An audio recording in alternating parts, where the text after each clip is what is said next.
Hello, this is Richard Wilson, CEO of the Family Office Club, and I'm coming to you today from New Delhi, India.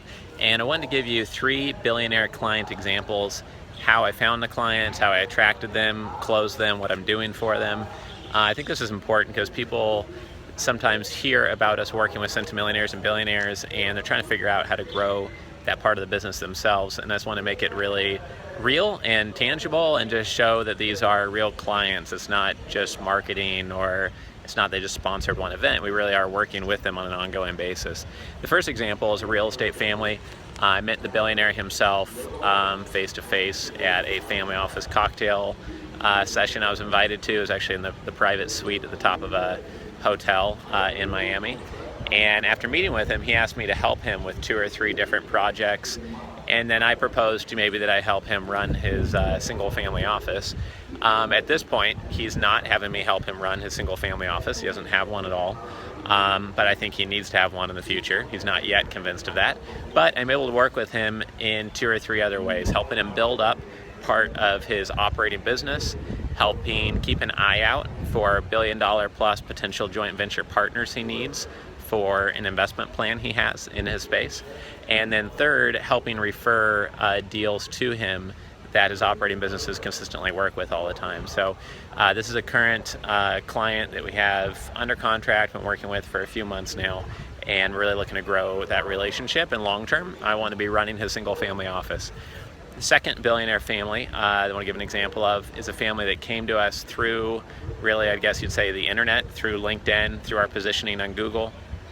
Just like the single family office I'm CEO of, they found our content online and then cold called, cold emailed us, and we grew the relationship from there. Our agreement with them is to not be the head of direct investments for them, but to work with their CIO in showing them direct investment deal flow. They happen to be focused in the food space, so we show them food related deal flow and businesses that they could acquire and own a majority controlling share of. The third example is a unusual client for us. They're a 12th generation, 1,000-year-old family worth over $10 billion. And we met them, I guess I would say by accident, through one of their operating entities while I was visiting the country they're based in. I was at their retail establishment and liked the product they were selling, and it had kind of a family office, angle flair to it. And I liked it so much, I bought a case of it and brought it back with me to the United States and kept in touch with them over a period of 5 to 6 years. Eventually, we learned that they could use some help, some regulatory help in the United States. They needed a US-based group to help them grow their business, and we decided we would help them with that. So we've gone through all the regulatory hurdles and been approved by the US government to help them with their operating business.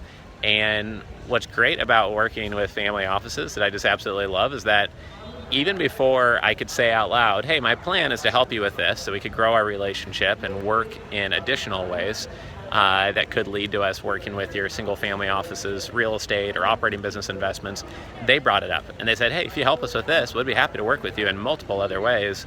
And they weren't offended by that. They just thought that was part of the natural evolution of our business relationship. And I thought that was excellent. I thought that, like I said in another video I recorded just yesterday, actually, in downtown New Delhi, many times people are afraid of wearing their commercial ambitions on their sleeve, and they try to just schmooze and take out to lunch when really they're just trying to pitch the family. And if you can just build a relationship through adding genuine value first and making connections first and helping them grow their business first, then everyone knows you're doing that for both selfish reasons and adding value at the same time. And I see the relationship going much smoother when you're just transparent and genuine about things. So that was the third example. That family is focused on both real estate and operating businesses, and we hope to work with them in a deeper way in both those areas.